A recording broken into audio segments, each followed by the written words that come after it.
Dear students, Werner's theory के बाद coordination compound को में आगे बढ़ने के लिए हमें कई टर्मिनोलॉजी की जानकारी होना बहुत आवश्यक है। तो उसी को आगे हम कंटिन्यू करते हैं और हम कुछ टर्म्स को जानने की कोशिश करते हैं कि वो क्या होती हैं। सबसे पहले आती है कोऑर्डिनेशन एंटिटी।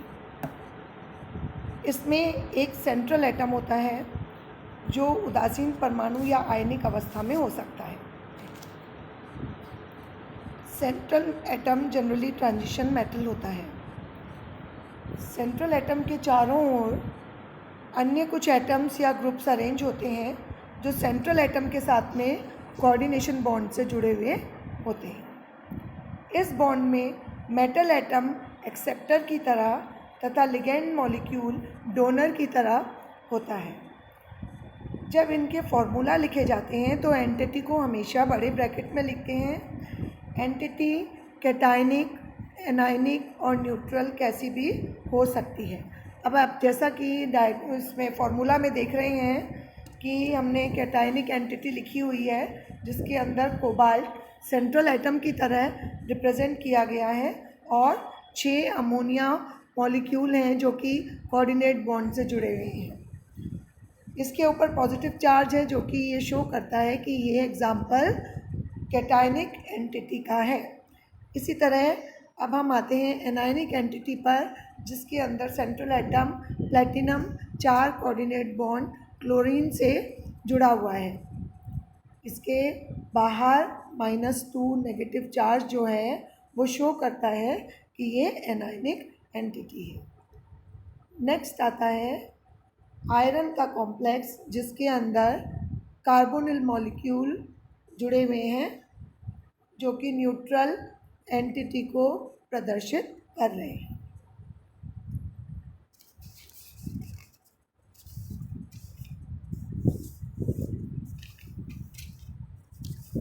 नेक्स्ट आता है कोऑर्डिनेशन नंबर। इसको उपसह संयोजन संख्या भी कहते हैं। कोऑर्डिनेशन नंबर क्या होता है?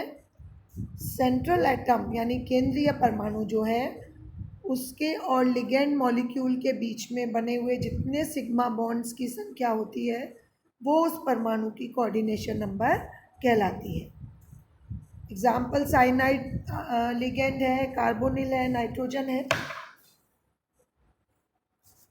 ये जितने भी लिगेंड्स हैं सेंट्रल एटम के साथ सिग्मा बॉन्ड के अलावा पाई बॉन्ड भी बना सकते हैं। इन पाई बॉन्ड्स को हम काउंटिंग में कभी भी शामिल नहीं करते हैं। अब अपन एग्जाम्पल यदि देखेंगे तो आपको पता लगेगा कि फर्स्ट क्रोमियम का जो कॉम्प्लेक्स है इसका कोऑर्डिनेशन नंबर 6 है, क्योंकि इसके साथ में 6 अमोनिया मॉलिक्यूल ने कोऑर्डिनेशन बॉन्ड बना रखा है। इसी तरह से आयरन है जिसके अंदर कोऑर्डिनेशन नंबर इसकी कितनी है? 5 है, क्योंकि कार्बोनिल मॉलिक्यूल 5 जो हैं वो कोऑर्डिनेशन बॉन्ड से आयरन से जुड़े हुए हैं। इसी तरह से लास्ट एग्जाम्पल में कोबाल्ट के साथ में क्लोरीन परमाणु जो हैं वो 4 जुड़े हुए हैं कोऑर्डिनेट बॉन्ड से, जो कि शो करते हैं कि इसकी कोऑर्डिनेशन नंबर 4 है।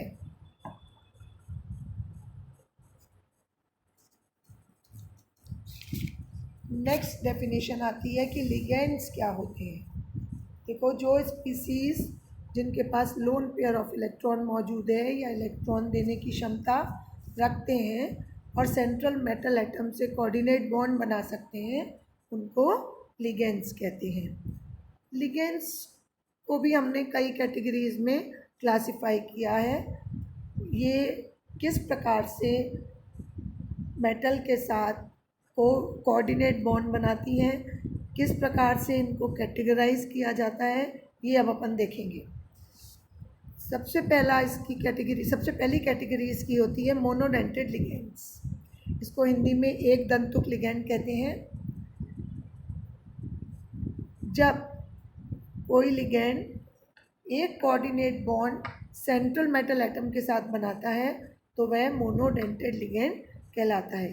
इसके एग्जाम्पल जैसा कि आप देख रहे हैं, साइनाइड आयन है, क्लोराइड आयन है, अमोनिया मॉलिक्यूल है जिसके पास एक लोन पेयर ऑफ इलेक्ट्रॉन है, डोनेट करने के लिए मोनोडेंटेड लिगेंड कहलाते हैं। नेक्स्ट आते हैं डाइडेंटेड लिगेंड्स। इनको पहले बाइडेंटेड लिगेंड के नाम से भी जाना जाता था। इनके मॉलिक्यूल और आयन में 2 कोऑर्डिनेट बॉन्ड बनाने की कैपेसिटी होती है। इसका एग्जांपल अपन देखें तो इथाइलिन डाइएमीन है, एसिटिल एसीटोनेट आयन है, ये सब अपन ने यहाँ शो किया हुआ है, आपको दिखाई पड़ रहे हैं। अब यदि कोई लिगेंड 3 कोऑर्डिनेट बॉन्ड बना सकता है तो उसको ट्राइडेंटेड लिगेंड कहते हैं। कोई 4 बना सकता है तो उसको टेट्राडेंटेड लिगेंड। इसी तरह से हम आगे चलते जाते हैं।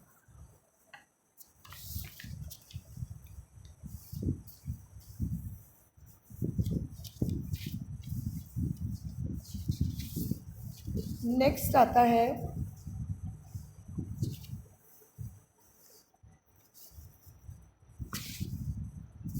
एग्जाम्पल, बहुत इम्पोर्टेंट है, जो कि लेबोरेटरी में सबसे ज़्यादा उपयोग में लाया जाने वाला रिएजेंट है EDTA, इथाइलिन डाइएमीन टेट्राएसिटिक एसिड। ये क्या है? हेक्साडेंटेड लिगेंड होता है।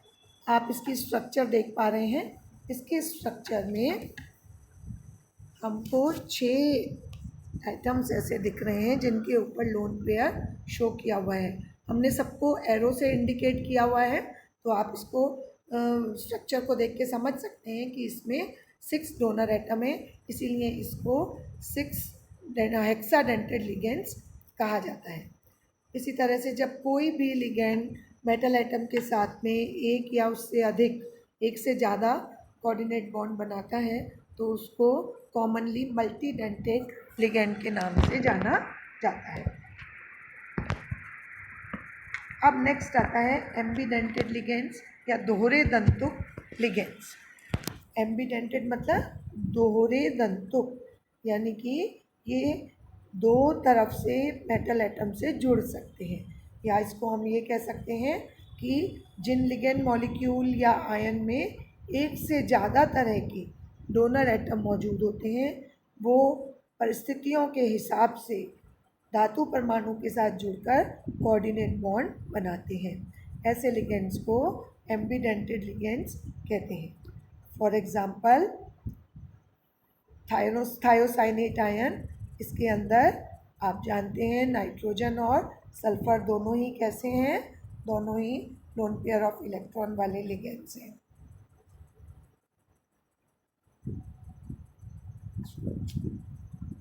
इनमें देखो, पहले हमने जहाँ शो कर रखा है कि यदि मेटल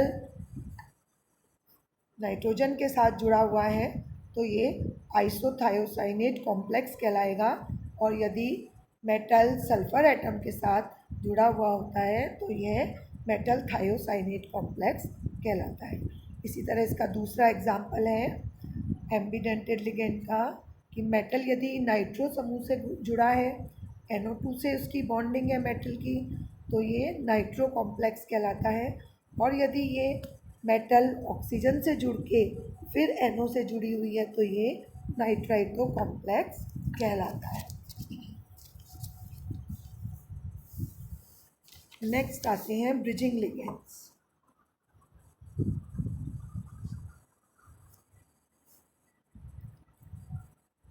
ब्रिजिंग लिगेंड्स को हिंदी में सेतु लिगेंड्स कहा जाता है।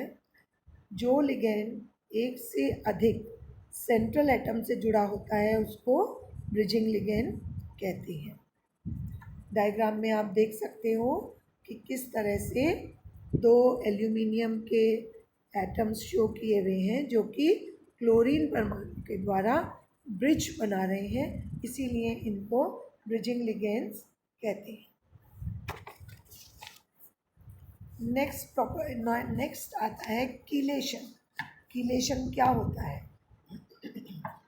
इसको हिंदी में कीलेटीकरण कहते हैं। जब एक ही लिगेंड द्वारा उसी सेंट्रल एटम के साथ एक से अधिक उप सहसंयोजक बंध बनाए जाएं तो चक्रीय संरचना वाले कॉम्प्लेक्स कंपाउंड्स बनते हैं। ऐसे कॉम्प्लेक्सेस को कीलेट कॉम्प्लेक्सेस कहते हैं। ऐसे कॉम्प्लेक्सेस को कीलेट कॉम्प्लेक्सेस कहते हैं और यह प्रोसेस कीलेशन कहलाता है। Chelate complexes are highly stable, यानी बहुत ज़्यादा स्थायी होते हैं। क्यों? क्योंकि इनकी स्ट्रक्चर साइक्लिक होती है, चक्रीय संरचना होने के कारण इनका स्थायित्व बहुत अधिक होता है। कीलेशन भी देखो बाइडेंटेड, ट्राइडेंटेड, पॉलीडेंटेड कई प्रकार से हो सकता है। इसको समझने के लिए अपन इन स्ट्रक्चर्स को देखेंगे तो आपको पता लगेगा कि फर्स्ट एग्जांपल में जहाँ हमने डाइडेंटेड कीलेशन शो किया है, प्लेटिनम धातु जो है वो एक बाइडेंटेड लिगेंड से जुड़ी हुई है और बाकी ये क्लोरीन मोनोडेंटेड लिगेंड इसको सेटिस्फाई कर रहे हैं। इसी तरह नेक्स्ट स्ट्रक्चर में इसके ट्राइडेंटेड कीलेशन शो किया गया है।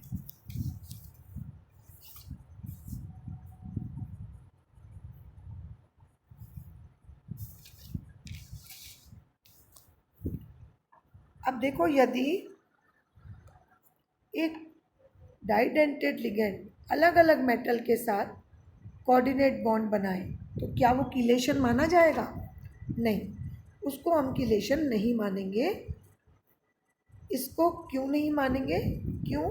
अब देखो, ये आप पहले एग्जांपल देखिए कि हमने इथाइलिन डाइअमीन के साथ में कोबाल्ट के 2 मेटल एटम जोड़े हुए हैं जिनके साथ में 5 अमोनिया लिगेंड जुड़े हुए हैं दोनों तरफ कोबाल्ट के। ठीक है, ये जुड़ा हुआ है डाइडेंटेड लिगेंड इथाइलिन डाइअमीन से। ये कीलेट कंपाउंड नहीं माना जाएगा। क्यों नहीं माना जाएगा? क्योंकि जो बाइडेंटेड लिगेंड है इसने 2 सिग्मा बॉन्ड तो बना रखे हैं दोनों तरफ, ये बात ठीक है, लेकिन अलग अलग का कोबाल्ट एटम से जुड़े हुए सिग्मा बॉन्ड हैं। तो ये कीलेट के रूप में कॉम्प्लेक्स शामिल नहीं किया जाएगा। ये अलग तरह से कॉम्प्लेक्स कंपाउंड है, लेकिन इसको हम कीलेट कंपाउंड कंसीडर नहीं करेंगे। नेक्स्ट डेफिनेशन आती है ऑक्सीडेशन नंबर। आप जानते हो सब कि ऑक्सीडेशन नंबर क्या होता है। सेंट्रल एटम से जुड़े हुए सभी लिगेंड्स को उनके इलेक्ट्रॉन पेयर के साथ यदि हटा दिया जाए तो धातु परमाणु पर जो आवेश बचा रहता है उस एटम को उस एटम की ऑक्सीडेशन नंबर कहते हैं। इसको लिखने का तरीका होता है कि इसको पहले रोमन अंकों में धातु परमाणु के बाद लिखा जाता है। जैसे अब यहाँ आपको दिखाई दे रहा है कि हम कोबाल्ट टेट्राक्लोरो कोबाल्ट कॉम्प्लेक्स है जिसके अंदर 4 क्लोराइड के लिगेंड्स जुड़े हुए हैं और इसकी ऑक्सीडेशन नंबर कितनी है? 2 है। इसी तरह से बाकी कॉम्प्लेक्सेस के आगे उनके लिगेंड्स की संख्या और उनकी कोऑर्डिनेशन नंबर, ऑक्सीडेशन नंबर उनकी लिखी हुई है। नेक्स्ट आता है मेटल मेटल बॉन्ड्स। कई कोऑर्डिनेशन कॉम्प्लेक्सेस में सेंट्रल एटम के बीच में मेटल मेटल बॉन्ड भी पाए जाते हैं। उनको अपन इसी तरह से शो करते हैं जिस तरह से आपको स्ट्रक्चर में दिखाई दे रहा है कि रीनियम के बीच में 2 एटम्स के बीच में धात्विक बंध है जिसके चारों तरफ मोनोडेंटेड लिगेंड लगी हुई है। तो इस तरह से ये कुछ इम्पॉर्टेंट टर्म्स हैं जिनके बारे में हमें जानना ज़रूरी है, तो आगे हम कोऑर्डिनेशन कॉम्प्लेक्सेस को समझ पाएंगे। Thank you.